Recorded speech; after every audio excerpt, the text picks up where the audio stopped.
Jadi ini adalah iQOO Z7 5G, smartphone yang bikin saya nge-rap kayak Saikoji. Harganya nggak habis-habisin gaji karena sekarang dia udah murah dan makin bejaji. Performa dan fiturnya nggak sekedar cuma janji tapi udah teruji. Ya udahlah ya, nggak usah kebanyakan menggiring opini kayak Giring Niji. Selamat menonton, biji.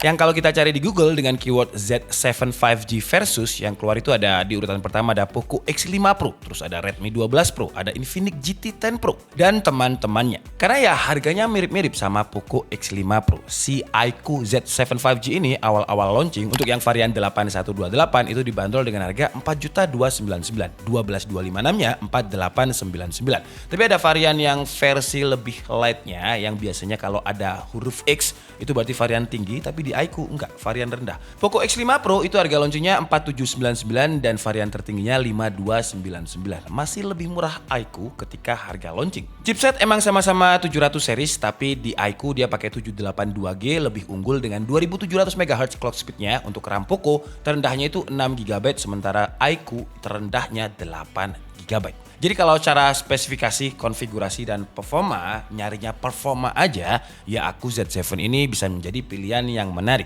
Tapi kalau carinya financial freedom, ya sponsor kita kali ini, Ajaib.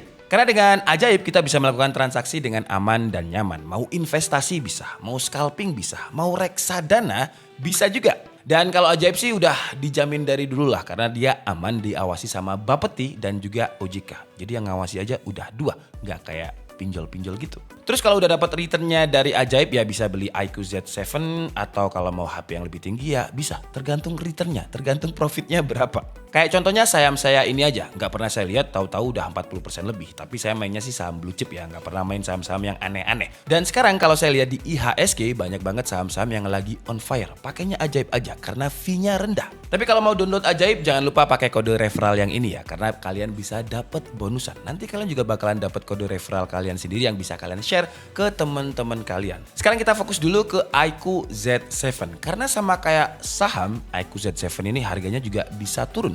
Si iQOO Z7 ini sekarang harganya di officialnya sendiri aja itu di sekitar 3,7 juta. Jadi turunnya sekitar 500 ribu rupiah, lumayan. Dan dengan harga 3 jutaannya sekarang si iQOO Z7 5G ini ya bisa dengan mudah menjadi HP yang bisa saya rekomendasikan di kelas harga 3 juta. Karena skor Antutunya aja tembus di 660 ribu, hampir 700 ribu.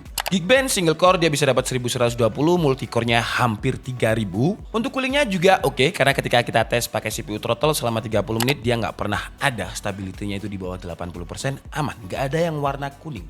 Di tes 3D Mark dengan Wildlife Extreme Stress Test, berarti itu dia di loop sebanyak 20 kali, skor stability-nya juga masih oke, di 98%. Jadi kalau masalah cooling, si iQOO Z7 5G ini udah terbilang aman juga di kelas harga 3 juta. Terus kalau digunakan untuk main game, si Snapdragon 782G ini juga aman-aman aja. Kita coba di game tipis-tipis dulu ya, kayak Mobile Legends. Mobile Legends ini dia dapat settingannya grafik ultra, refresh rate-nya juga ultra, dan hasilnya di Perfdock kalau kita lihat, dia bisa stabil di 60 FPS. Drop-drop itu cuma di 55 FPS, jadi masih aman. PUBG dia dapat settingannya itu smooth extreme, jadi dia bisa stabil 60 FPS juga, dan hasilnya sih mirip-mirip sama Mobile Legends tadi kalau kita lihat di Perfdock. CODM gak ada masalah juga, hampir mirip kayak si PUBG dan juga Mobile Legend. Dan kalau kita gunakan untuk main game terberat di Android sekarang, game Genshin Impact, dengan grafiknya lowest 60 FPS-nya aktif, dia bisa stabil di 59 FPS. Drop-dropnya atau angka terendahnya itu di sekitar 46 FPS. Angka yang aman juga sebenarnya. Tapi kalau misalkan pengen lebih stabil lagi ketika main game Genshin Impact bisa pakai cooling. Dan kalian bisa lihat chart berikut ini chart yang pakai cooling dan tanpa cooling. Memang kalau kita lihat dari drop FPS-nya masih sama, tapi kalau secara chart fluktuatifnya yang pakai cooling lebih stabil. Dan untuk suhu temperaturnya ketika kita coba main game Genshin Impact selama 1 jam, bagian terpanasnya itu ada di bagian sini. Jadi kalau misalkan kita nggak pakai case lumayan kerasa hangat sih, karena suhu temperaturnya itu tembus di 43 derajat Celcius di bagian depan dan juga bagian belakang. Area di dekat kamera, jadi ini adalah area yang menurut saya masih ya kalau misalkan kita gunakan untuk main game masih kerasa hangat. Jadi saran saya sih ya pakai case biar hangatnya itu nggak langsung ke kulit tangan. Tapi walaupun ini kelasnya mid range bukan flagship, dia masih kedapatan fitur ultra game mode. Jadi kita tinggal select aja ke ketika in-game kita bisa pilih mode monster kalau butuh performa lebih. Dan ada mode e-sport, terus ada enhancement view juga, ada frame rate priority. Walaupun nggak selengkap di iQOO 12 yang kita review kemarin, tapi ternyata dia masih masih lumayan. Untuk layar emang dia belum AMOLED kayak Poco, panelnya ini pakai LCD tapi untungnya udah 120Hz juga. Walaupun sayangnya beberapa aplikasi itu nggak support 120Hz. Yang saya coba support cuma Facebook ya, lainnya itu belum, kayak Google Chrome, browser bawaan dia, TikTok juga belum. Kalau soal kualitas layar sih udah oke, karena iQOO ini klaim dia punya 100% warna P3, warna-warna kelas cinema yang kalau kita gunakan untuk streaming Netflix atau YouTube aja ya lebih dari aman lah. Di harganya yang sekarang kalau kita ngomongin kamera juga lebih worth it ya, karena untuk kelas 3 jutaan dia punya main kamera 64 megapiksel yang ada OIS dan juga EIS-nya. Yang satunya sih 2 megapiksel, yang ini nggak usah kita hitung, ini gimmick doang lah, bonus lah. Kamera depannya ini ada di 16 megapiksel. Untuk hasil kameranya buat yang min-nya ya, yang 64 megapiksel, buat yang suka gambar kontras, ini bagus sih, detailnya masih dapat, warna yang dijepret juga masih mendekati warna aslinya. Terus pas saya coba foto di area yang banyak area terang dan gelap, kontras rasionya bagus, jadi separasi antara gelap terangnya oke, nggak lebay. Cuman karena konfigurasi kameranya ini satu aja, jadi ya cuma digital zoom 2 kali di interface kameranya. Selfie kameranya juga nggak ada masalah, HDR-nya masih dapat, walaupun di kondisi backlit masih ada ciri khas Vivo-nya sih ya kalau dari karakter warnanya.